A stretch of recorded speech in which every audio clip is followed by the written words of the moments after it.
Have you ever had those thoughts like, I'm not good enough, I am a failure, what if something goes wrong, what about my future? These are examples of negative thoughts.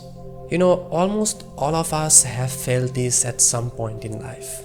But when they come again and again, when they come very often, this is when it becomes overthinking. Overthinking is nothing but worrying too much.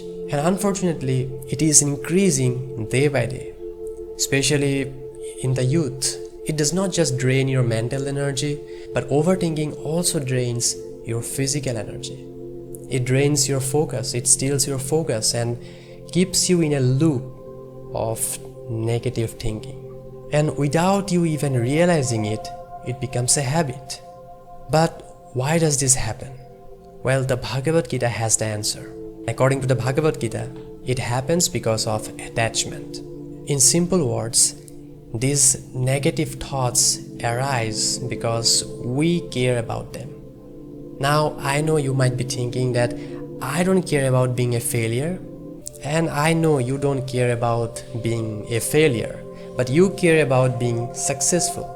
You care too much about being successful. If you worry or overthink about that you are not good enough, then it simply means that you care about being perfect. You care too much being perfect. Our minds are designed to protect us, but they can also give you false alarm if you become too attached with things. Whether it's a relationship, whether it's success, whether it's anything we own, the mind, if we care too much, if we attach with those things too much, the mind also finds a way to think the opposite.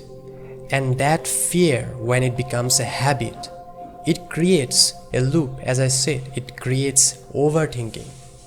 So what is the solution? The Bhagavad Gita says it clearly. The best way to control this overthinking mind is by practicing detachment from it. The Bhagavad Gita does not say that you can completely detach from your mind. That is almost impossible. But it teaches you to simply ignore those negative thoughts the moment they come. The moment the thought of worry enters to your mind, don't engage with it. If you give your attention, you become attached to it. Your mind will keep creating more and more about that thought if you just care about that thought, if you give value to that thought, whatever the thought is, whatever the negative thought it is. So the first step is to ignore it. I know it's hard, let's be honest, it's hard, it's true, it's hard to ignore the thoughts, but we have to do it. We have to understand it's a negative thought, that's it, just ignore it. The second step is to fill your mind with goodness. Make your mind sattvic, that means make your mind pure.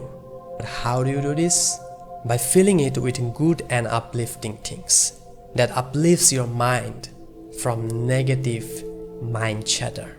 Instead of trying to force out unwanted thoughts or negative thoughts, you should replace them by feeling good thoughts, by feeling positive thoughts.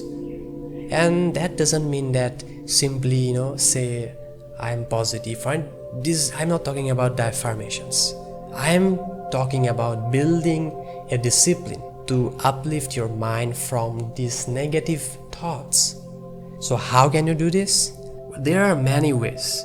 For example, you can do this by listening to uplifting music or spiritual talks, watching positive and uplifting content, maybe practice your spirituality or chanting mantras or remembering God, reading scriptures, etc. The Bhagavad Gita also says that even the food that you eat affects your mind. So be careful of what you eat. Eat clean foods, eat wholesome, fresh foods, and that will also help you to cultivate more positive and goodness. So in short, don't fight with negative thoughts. Don't try to remove the negative thoughts, because it is impossible to remove the negative thoughts. It does not happen like this. Simply ignore the negative thoughts and let them fade away on its own. You do not have to do anything. Just ignore it and fill your mind with goodness. Fill your mind with positivity. Fill your mind with something that gives you higher taste.